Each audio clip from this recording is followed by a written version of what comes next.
The air is thick, humid, hanging heavy with the smell of damp earth and cycad pollen. You are standing on the edge of a vast, steamy floodplain, a world painted in 1,000 shades of green. Towering conifers and strange, unfamiliar flowering plants press in on all sides, their leaves dripping with the aftermath of a recent downpour. Dragonflies, with the wingspan of seagulls, drift lazily through the hazy sunlight. This is North America, but not as you know it. This is 75 million years ago.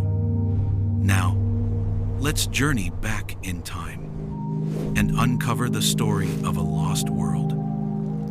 Through a break in the colossal ferns, you see them. A whole herd, moving with a slow, deliberate grace that belies their immense size. At first glance, they might remind you of something from a storybook, a gentle giant from a forgotten age. Each one is as long as a city bus, weighing more than an elephant, yet they move with an uncanny quietness.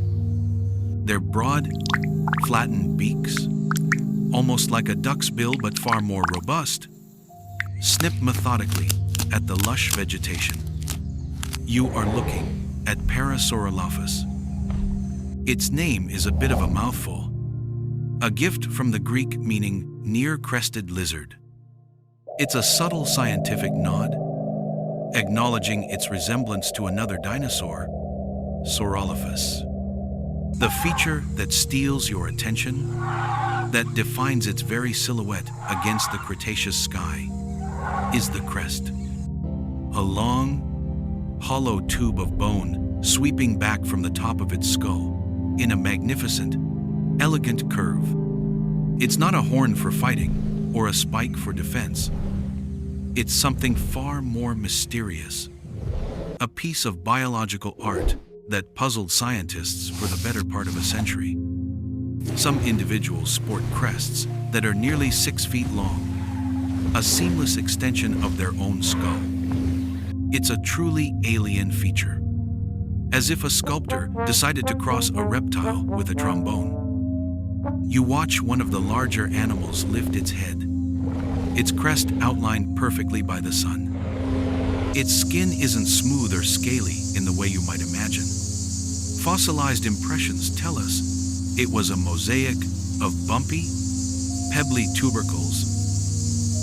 It stands for a moment, motionless, a 10-ton statue of peaceful vigilance. That majestic crest, catching the prehistoric light, represents one of paleontology's most fascinating puzzles. Looking at this herd grazing peacefully, you can see why the earliest ideas were so imaginative. With their duck-like bills and proximity to these great wetlands, many researchers pictured Parasaurolophus as an aquatic animal, spending its days wallowing in the water. That crest, they proposed, must have been a snorkel, a brilliant piece of natural engineering to allow it to breathe while submerged. It's a lovely image, but it has one tiny, fatal flaw. There's no hole at the top. The air passages make a complete U-turn inside the crest, making it about as effective as a snorkel that's sealed shut. Perhaps it was a weapon, a cranial battering ram? You watch a younger member of the herd playfully nudge another, and you can see immediately why that theory doesn't hold up. The crest's structure, while strong, was also hollow and relatively delicate. A serious blow could have shattered it. A truly impractical design for a weapon. Other ideas were floated, some more plausible than others. Could it have been used to push aside branches while moving through dense forests, like a cassowary's cask? Or maybe it acted as a massive air storage tank for holding its breath. The theories were as wild and wonderful as the crest itself. The real answer however, is far more incredible and was only revealed when we could look inside. Imagine you have a kind of Cretaceous X-ray vision. You gaze at the dominant male of the herd, and the outer layer of bone on his crest becomes transparent. Suddenly, you see it. An intricate, looping network of hollow tubes. Air drawn in through the dinosaur's nostrils didn't go straight to its lungs. Instead, it was routed on a fantastic journey, traveling up a pair of main tubes all the way to the tip of the crest, where it looped back around and descended through a different, larger chamber before finally heading toward the throat. It's a piece of biological plumbing that would make a brass instrument maker weep with envy. This wasn't just an ornament. This was a complex resonating chamber, a built-in sound amplifier. The crest also served as a fantastic visual signal. You notice that not all the crests in the herd are identical. Some are longer and more curved, while others are slightly shorter and straighter. This is likely the difference between males and females, and perhaps between the young and the old. The crest was a billboard, a way to recognize one another, to signal maturity, and to show off to potential mates. It was a vibrant, living crown that said everything without making a sound. Suddenly, the large male you've been watching draws in a deep breath. His flanks expand, and he lifts his crested head to the sky. And then it comes. It's not a roar, not a shriek, but a sound unlike anything on Earth today. A deep, resonant, haunting blast of sound, a low-frequency hum that seems to make the very air vibrate. It's a sound you feel in your chest as much as you hear with your ears, a C-note played by a living trombone. The call echoes across the floodplain, rolling over the cycads and through the fern-choked gullies, carrying for miles in every direction. It's a lonely, beautiful sound, a broadcast from a lost world. But by taking the fossilized crests and using modern medical imaging, the same CT scanners used in hospitals, scientists were able to build perfect, three-dimensional digital models of those internal tubes. They created a virtual wind instrument.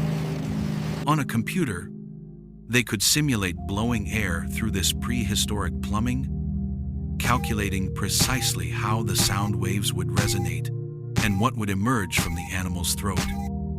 The result was this incredible, low-pitched call. This wasn't just noise, it was language. Another member of the herd, partially hidden by a thicket of magnolias, answers with a slightly higher-pitched call. You realize you're listening to a conversation. With this built-in amplifier, a Parasaurolophus could communicate with its herd over vast distances.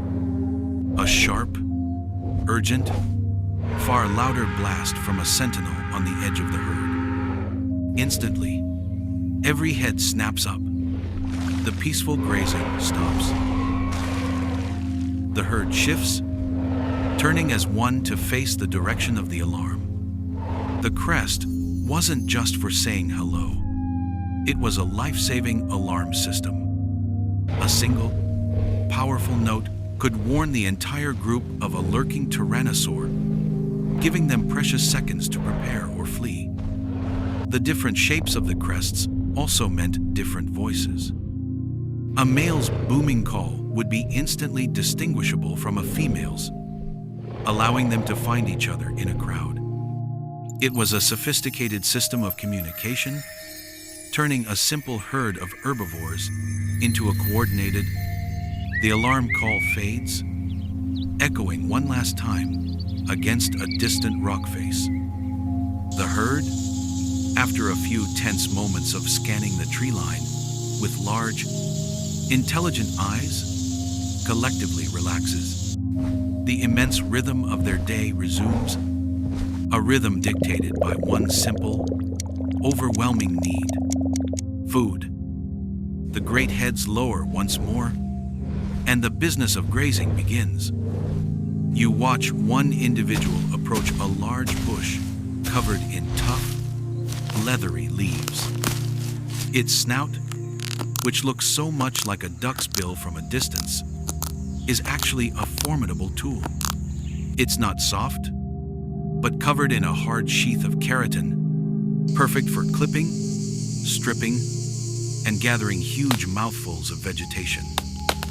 But the real magic happens inside that mouth. If you could peek past its cheek-like structures, you wouldn't see a single row of simple teeth. Instead, you'd find one of nature's most brilliant inventions: the dental battery. Imagine hundreds upon hundreds of teeth, all packed together and fused into two massive grinding plates, one on the top jaw and one on the bottom. It's less like a set of teeth and more like a pair of living millstones. As the dinosaur chewed, the upper and lower batteries would slide against each other, grinding and pulverizing even the toughest plant material: conifer needles, woody stems, gritty ferns, into a digestible pulp. It was an organic conveyor belt. As the top layer of teeth wore down and fell out, a fresh new tooth was always ready to erupt from below to take its place. While methodically cropping low-growing plants, they are content to walk on all four limbs. This quadrupedal stance provides stability for hours of grazing. But as the herd decides to move to a new foraging ground, several of them rise effortlessly onto their back legs. Now they are bipeds, using their long, heavy tails as a perfect counterbalance, allowing them to walk or even run with a surprising nimbleness. This versatility was key to their success. It was a success they needed. Living in this Cretaceous paradise meant you were on the menu for some of history's most terrifying carnivores. Tyrannosaurs like Albertosaurus and Gorgosaurus shared this world, and they were always watching. The life of a Parasaurolophus was an evolutionary arms race played out over millions of years. The predators developed crushing bites and silent steps. In response, these herbivores developed their incredible hearing, sharp eyesight, and the safety net of their complex communication. They lived in a world of giants, and survival depended on being able to outsmart, or at least outhear, the hunters in the shadows. For millions of years, this dynamic of hunter and hunted played out across the humid plains of Laramidia. Parasaurolophus was a true success story, a perfectly adapted herbivore thriving in a world of giants. But its world was destined to vanish.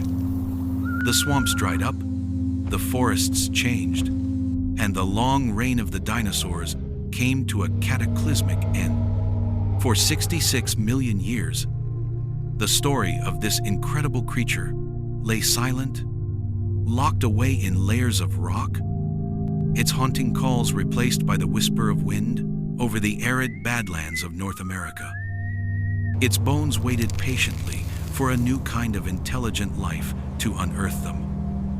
That moment finally came in the early 1922 in the fossil-rich beds of Alberta, Canada. Imagine the astonishment of the paleontologists who carefully brushed the sandstone from a fossil skull and revealed, for the first time in eons, that bizarre and unmistakable crest. It was a message in a bottle from a lost world. This discovery opened a new window into the sheer diversity of the hadrosaurs, the great family of duck-billed dinosaurs. They were the Cretaceous equivalent of the wildebeest and antelope of the modern Serengeti, and they all seem to be competing in a spectacular evolutionary contest for the most elaborate headgear. Some, like Corythosaurus, sported tall, rounded crests like a dinner plate on its side. Others, like Lambeosaurus, had bizarre, hatchet-shaped protrusions. Amid this gallery of fantastic cranial ornaments, the long, curving tube of Parasaurolophus was perhaps the most elegant and acoustically advanced of them all. From these dusty bones, Parasaurolophus has been resurrected. We no longer see it as a clumsy, tail-dragging creature, but as the dynamic, athletic animal you've witnessed today. We can now stand beneath its towering skeleton, look up at that magnificent hollow crown, and almost hear that low, resonant call echoing across the immense gulf of time.